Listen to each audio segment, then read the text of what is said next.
I really wanted to reach the parents who might be crying in their kitchen and feeling alone, to let them know that they're not alone in those feelings, because I'm very honest about the times when I am crying in my kitchen and how I got through those rough emotional moments.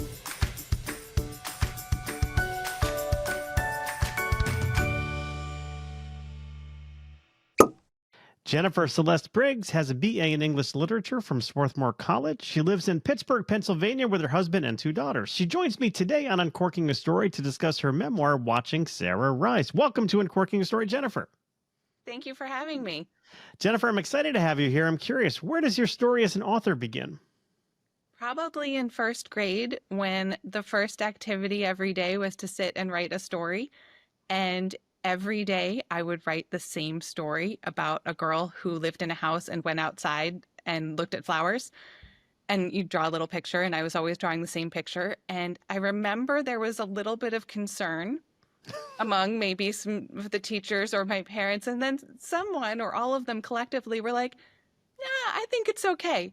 And I love that they let me run with that and what I liked. And then in second grade, we got to write bigger stories, and I was in love with the word suddenly. So everything would happen suddenly.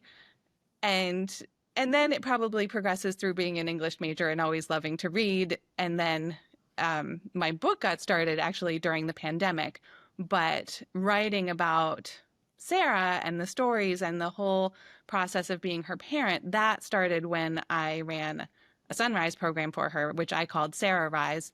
And as soon as I started the program, I started writing weekly emails to my parents saying, hey, this is what we're doing. This is what she did. Oh my goodness, can you believe it? And then that just grew and grew and grew with me sending it out to more and more people. Yeah, well, I do want to dig into that, but I got to go back to first grade for a moment. Did you ever change the story at all, or was it literally the same story every day? Did you add anything to this? Did you change the flowers? I'm just curious as to what that was all about. I wish I could remember. Probably in some attic, my parents have a bound copy of, all of the daily entries all put together. But I think the turning point that started me on that story was someone drawing a stick figure in such a way that the legs became a skirt, basically, with then the top of the stick figure coming out being the torso. And that to me was magic. Like, what do you mean I can just draw a skirt by just drawing these legs down as a triangle? So I think that's what I was really wanting to draw every day, and why I kept choosing that story, even though clearly I could have done other things. No, it's fascinating. I'm just trying to think of like comebacks that you could use. You could be like, my agent said I have to keep working on this character. I'm sorry. Yeah. That's See, right. that's the old first grade teacher. That's right. Well, tell me a little bit more about your daughter and sort of, you mentioned a sunrise program. I'm not too familiar with what that is. So give me the backstory there. Yeah. Well, and not many people are familiar with the Sunrise program, which is partly why I wanted to write the book. But I'll start with the background about Sarah and my journey as a parent, which was starting, as many people do, of just, hey, I want to have a kid. And then that kid came out into the world, and she was not quite developing the way her peers were. And then we started running tests and started being like, what's happening here? And everything was a struggle at the beginning. Every milestone, like, was she going to roll over? She hated tummy time. Instead of tummy time strengthening her neck, she would shove her head into the carpet and be screaming and beat red with rage. And we didn't know if she would learn to walk, talk, feed herself, use the toilet, anything like that. All of that became an unknown. But that also meant that every little win was huge. If she scooted forward the tiniest bit, that was amazing. And she was also diagnosed as failure to thrive, which means a child is not growing at the rate that the doctors want that child to grow in terms of weight or length, height. And so I worked really, really, really hard to get her to gain weight, because I didn't want her to need a feeding tube. And they kept saying, well, if she doesn't gain this much weight by this much time, she'll need a feeding tube. And I was running from that with all of my being, even though in hindsight, I think, well, that could have made my life easier, but I just really didn't want that for her. And then gradually it got easier and she was eating and she was walking by herself by age 3, and she still wasn't really talking. And her connection to us in terms of her eye contact seemed to be diminishing a little bit. And I had heard about the Sunrise program years before when I was in college, but I just thought it wasn't the right thing for me. It wasn't the right thing for Sarah. Even though I had been so moved by it, I had even thought, wow, I'd like to run a Sunrise program someday before I had kids. But then I was so overwhelmed just in survival mode, I think, with Sarah, that I didn't turn to that right away. But then when she was 4, it was like, okay, well, we're out of survival mode, but what can we do to help her learn to talk? What can I do to maybe help eating get even easier and support her? And so that is when I decided, let me learn to run a Sunrise program. So I went to the Autism Treatment Center of America, which was started by Barry Neal Kaufman and Samaria Light Kaufman. Samaria wrote the foreword to my book. They are the original Sunrise parents, and their son, Ron, in the 1970s was diagnosed as severely autistic. They were told to put him in an institution, and they looked at the institutions and saw how kids were being treated, and they said, no, we're not going to do that. We want him to feel loved, and that is what we care most about. So they started working with Ron one-on-one in a room that did not have a lot of distraction for 12 hours a day, 7 days a week. And after 3 years, he was transformed and could interact easily with people around him in his world and felt comfortable in that world where he had not before. And parents started to hear about this. And Barry Neal Kaufman wrote a book called Sunrise. And so people started coming to Barris and Samaria saying, please teach me, what did you do? And that's why they started the Autism Treatment Center of America. And many years later, there I am coming saying, hey, teach me, what did you do? And a lot of it is teaching parents how to be with their child with no need, no expectation, but all the desire and want and encouragement and love. Saying, I don't need Sarah to change it all, but gosh, wouldn't it be great if she could talk? And I'm going to show up. And I learned how to know when she was ready to connect and when she was not, which can sound really obvious, but it was not to me when I was feeling really desperate to help her. So I learned that. I learned how to set up a room that would be free from distractions for me and her. Learned how to find volunteers, train volunteers how to work with her, how to read her signals that were nonverbal or verbal, and then how to work towards our goals for her in a way that was really respectful and following her interests, never forcing, never pushing, but celebrating her up one side and down the other. Yeah, I can only imagine the challenges you face doing that, because we live in a world where we think things have to be a certain way. You think about your own childhood. Yeah, it sounds like was she your first born? All right, so you don't necessarily have a frame of reference with kids, but I can imagine people who do. It's easy to compare. So how difficult was it to sort of change your own point of view and your own approach to parenting? That was actually so easy. I think the hardest part was before. And true, that was in the harder, more survival, like, is she going to live? But it was also about my guilt and feeling responsible. And we'd have physical therapists and occupational therapists and speech therapists and nutritionists coming to the house. And they would work with Sarah for maybe half an hour a week. And then they'd give me things to do with her. And I would try, and maybe she didn't want to. And I just felt like it was all on me to somehow get her better in some way. And yet the very guilt and pressure I was feeling to do that was also keeping me from giving her my full energy and attention because I was so weighed down. So when I did my week of training, all of a sudden those bricks started falling away. I was in a room filled with similar parents. I was learning that it wasn't my fault, and also how to just connect with her and really enjoy her as my daughter. And so on the one hand, it was overwhelming to come back and be like, how am I going to change our life? I want to run a full-time program. How am I going to find volunteers? Oh my goodness. And on the other hand, I felt like, oh, no, I can do this. They told me what to do. I have my notebook. I have my notes. I just have to do one step at a time. And I'll start working with her and I'll start finding the volunteers just one little bit at a time.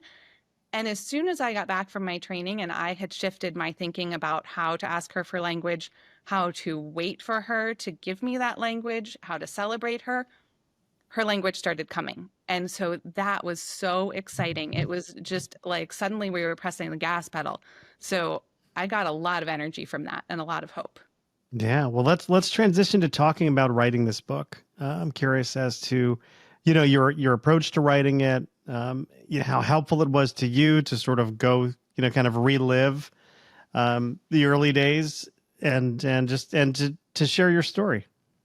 Yeah, I think if it hadn't been for the emails that I started writing to my parents and best friends, I don't know if I could have written the book, or it certainly would have been different because sometimes I can't remember what I did last week, But here I had it all. I had weeks and weeks and years of writing. And at first it was just the email. And then I started sending the email to our volunteers, one of whom was a speech therapist that we had been paying to come work with Sarah because we really liked his approach. And then he was open to my training and he kept saying, why don't you turn this into a blog? I think this could be helpful to other parents. So eventually I turned it into a blog and kept sending it out as an email.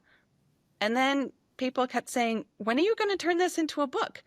And I would sit down sometimes and I would try, and I felt so overwhelmed by how do I tell this story? Am I trying to do it chronologically, or am I talking about all the food stuff, all the potty training stuff?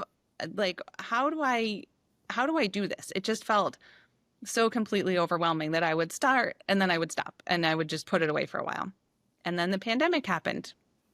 And I was like, oh, I think the way to start is just to go back through all of my old updates and copy and paste the pieces that I might want to use.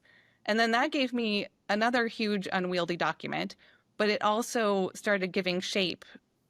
And I had it was like connect the dots. How do I tell a story with this? And I put it together into something that I thought was pretty good. And I kept secretly hoping some publisher would find my blog and be like, hey, let's just print all these. And there's your book. That did not happen. And then I found an editor, which I had not realized that you can just go out and find an editor and pay them to help you. Somehow I thought I needed someone to discover me and offer to help. But no, you can just find someone. So I did.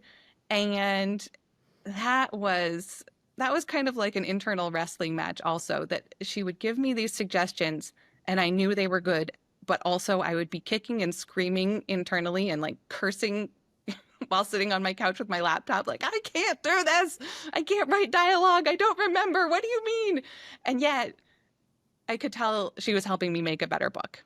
And after a couple of rounds of working with her, I again thought, okay, this is ready to go. I'm just going to have my husband read it because, it's about our life together and I want his blessing. And I'm sure he's going to read through it and say, wow, this is amazing. And he started reading through it really seriously with his editor pencil. And he's not a professional editor, but he has edited lots of papers in his time. And he was taking this job that I was giving him really seriously and giving me suggestions.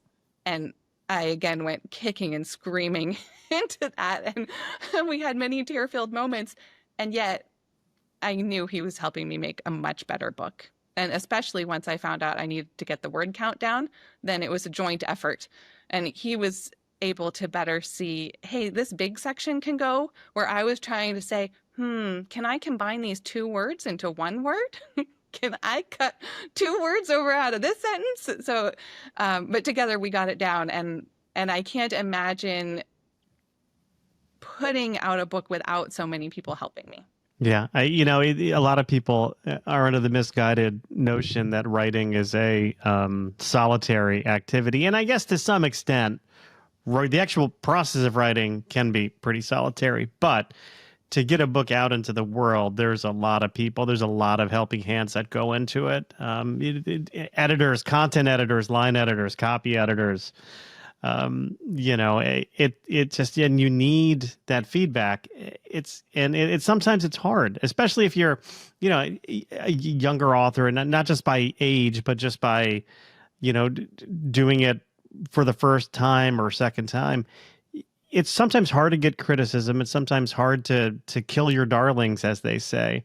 But you really do need to take a step back. And it sounds like you did. You had, an editor and even your husband who was able to kind of point out things to make it better. And that's the trick. There are people out there who make a living, helping writers write better. And it takes a while to understand that sometimes, because I early on in my writing career, I would argue with editors like, you want me to take this out? This is the funniest part. You don't get it. They're right though.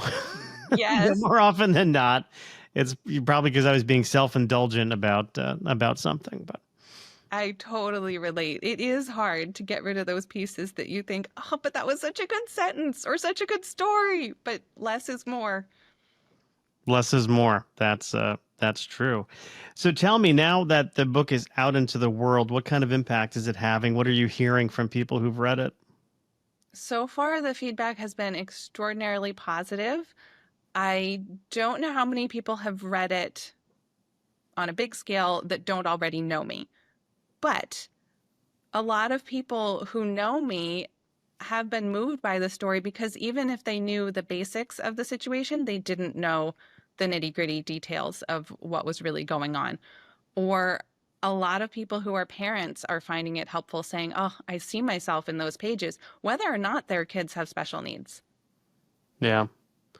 It sounds like it's just also just raising awareness in general, of not only for people who have a child or relative with autism or who's on the spectrum, but also just building awareness of kind of what parents go through, and how you have to be kind to the people who are parenting children who have special needs, because you never know what someone is going through. I mean, you really don't. There is a lot of judgment in this world.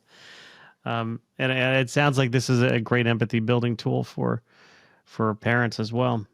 I hope so. I really wanted to reach the parents who might be crying in their kitchen and feeling alone, to let them know that they're not alone in those feelings, because I'm very honest about the times when I am crying in my kitchen and how I got through those rough emotional moments.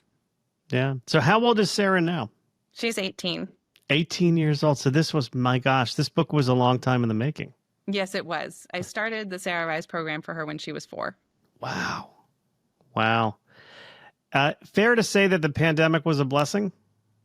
Yes, in that weird way, even though it was so hard, but it was also a blessing in other ways, because now we have family Zooms every week and friend Zooms every week. And also, Sarah has a younger sister, Amy, and who's 4 years younger than Sarah. And before the pandemic, they were really starting to have more times of conflict with each other. And the pandemic brought them closer together, because all of a sudden, that's all they had, that was their raft of connection, to not feel so isolated, and that they were both at home doing their schooling. Yeah. But also giving you the time to put this together. Yes, for You sure. know, I've heard so many, just being where we are right now, what are we, 2025? A lot of pandemic books are coming out now, Yes, that were conceived during that period of time.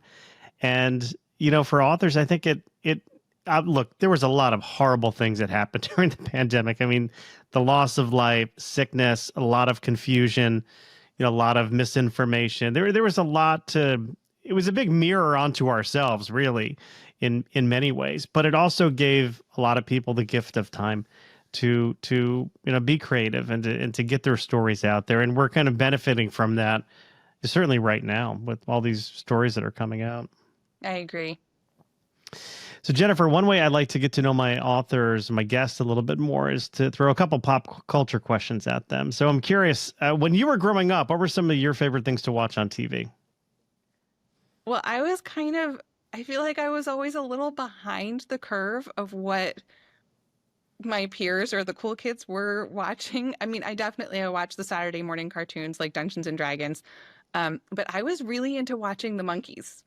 Oh, sure. And I recorded every episode. And my best friends also, that's what we were all into together. But, that's not what my school friends were watching. Well, I remember watching the Monkees. They were always on in like syndication, like after school. I Yes. used to love the Monkees, Yes. and Todd, they had a couple toe tappers out there. Oh, for sure. Did you ever see this weird movie they made? Oh my Head. gosh, it must have been in the '70s. What was it called? Head. That was a strange movie. I have to Oh, say, it yeah. was not. It was different. It wasn't, well, yeah, I remember, Daydream Believer. This certainly wasn't Daydream Believer. No, it wasn't. It was weird. But it was interesting. I was reading about do you know about this group from the it must have been the '70s, this group of musicians that used to hang out in I can't remember if it's the Troubadour or one of those kind of rock clubs by the Sunset Strip. They were called the Hollywood Vampires. It was a real interesting group of people. What's his name? Vince Fournier. Not Ace Frehley. Alice Cooper, right? So it's Alice Cooper, John Lennon.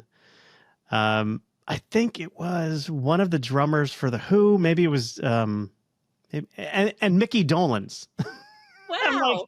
and it's like, which doesn't belong and why?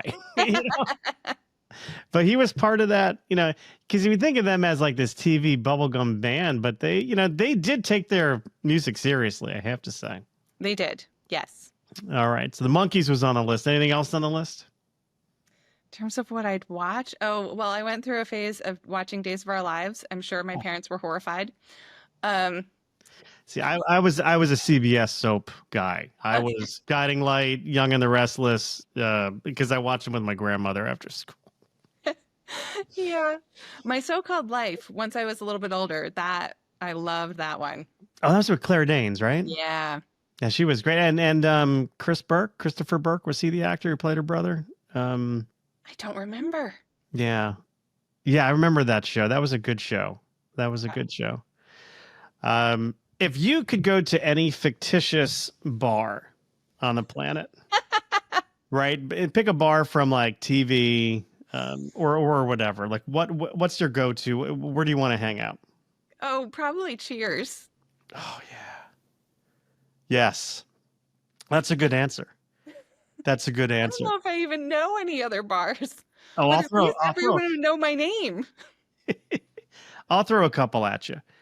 I would love to hang out at the Regal Beagle from Three's Company. Oh, yes. I did Right. love Three's Company. Three's Company, or one of the bars on the Love Boat where Isaac would be the bartender. Did you ever watch Love Boat? I didn't, but I can tell you from Three's Company, I had quite a crush on Jack Tripper. Oh yeah. I mean, who didn't? I mean, I'm a cisgendered heterosexual male. I love Jack Tripper. I mean, are you kidding me? He was a John Ritter, and man, what a Oh, shock when he passed no, away. I was so Oh, heartbroken. and everyone says he was just like the nicest guy, and you could tell like he had that sort of authenticity, and known as being a nice guy. But yeah, I loved. But yeah, let's go to the Regal Beagle. I wish we could do that. Like, I Yeah. really do wish. Like, if I had a Star Trek holodeck, I would go to the Regal Beagle. That's good. What about music? What did you like listening to besides the Monkees when you were growing up? The Hooters. They Oh, are sure. not as well known as many groups, but I was a big fan. They had a big hit in the '80s, didn't they? What was the big hit? And we danced. Yes. Da-da-da-da-da-da, Yeah. da-da-da-da. Yeah, they were great. I Yeah. remember that. Now I'm gonna have that song in my head. Well, good.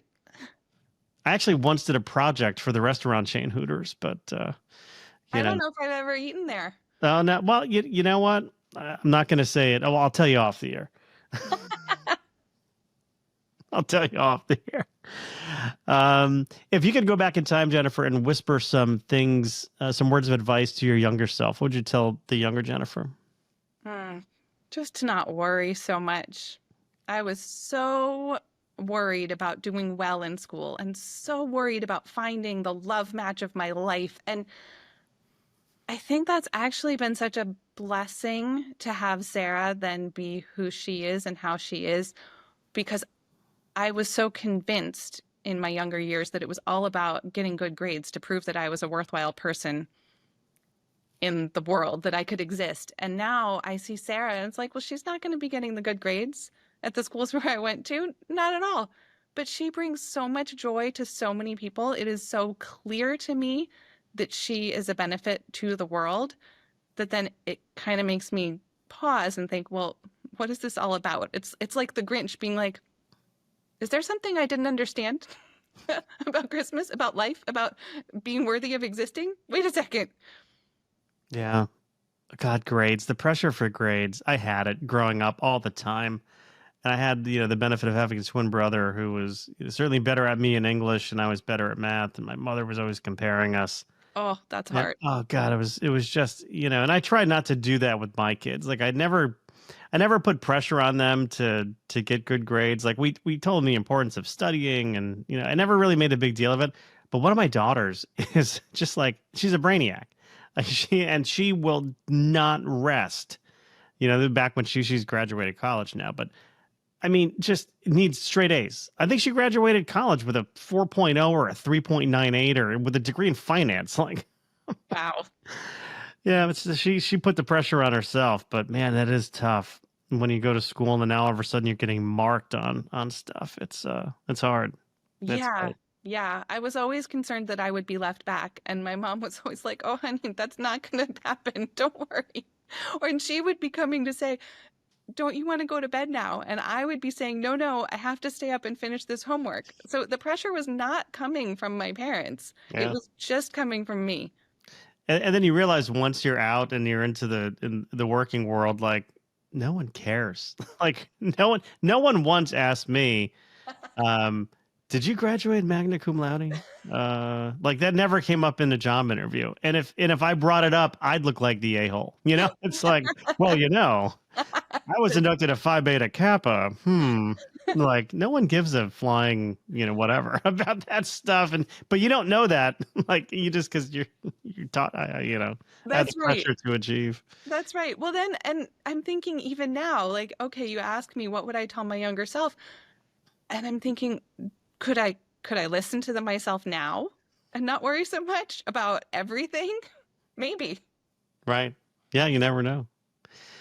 Well, where can people purchase Watching Sarah Rise? Anywhere books are sold. Amazon, Barnes and Noble, Simon and Schuster, independent bookstores. It's available as an ebook. You can get it in libraries. I did the audiobook recording myself. So anywhere you get audiobooks, it is also available. On a scale of 1 to 10, where 10 is beyond frustrating and 1 is not frustrating at all, where would you rank or where would you rate the process of narrating your own audiobook? Maybe a 5. I really Okay. didn't know what to expect. And the things that were difficult were not necessarily what I thought would be challenging. But I learned if I write another book, I will practice reading it all out loud before I say go to the publisher because there are certain phrases that I tripped over and I thought, oh my gosh, why did I write this sentence? How am I going to get through it? And once you trip over it once, it's like this weird head game. And you're like, I can't get past. I cannot say bunny print pajamas. I'm not going to be able to do it. What are we going to do?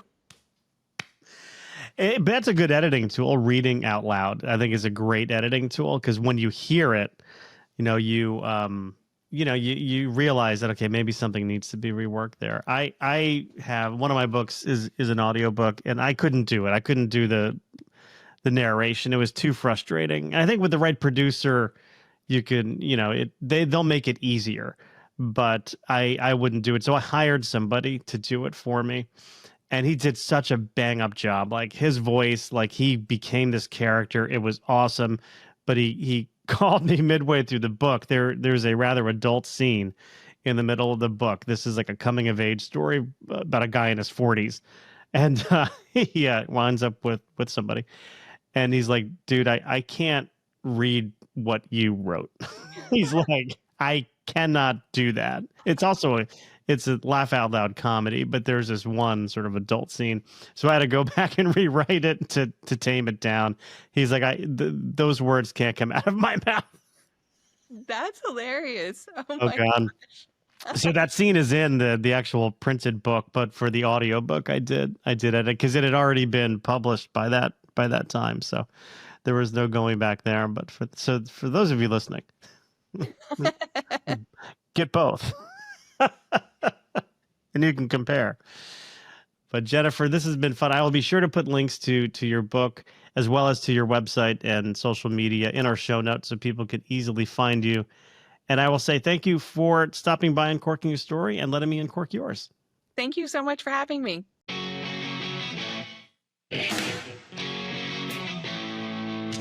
Thanks for listening to Uncorking a Story.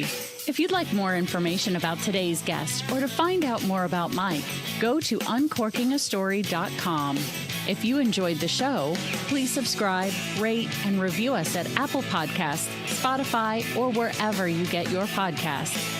Tune in every week to hear Mike Carlin uncork a new story.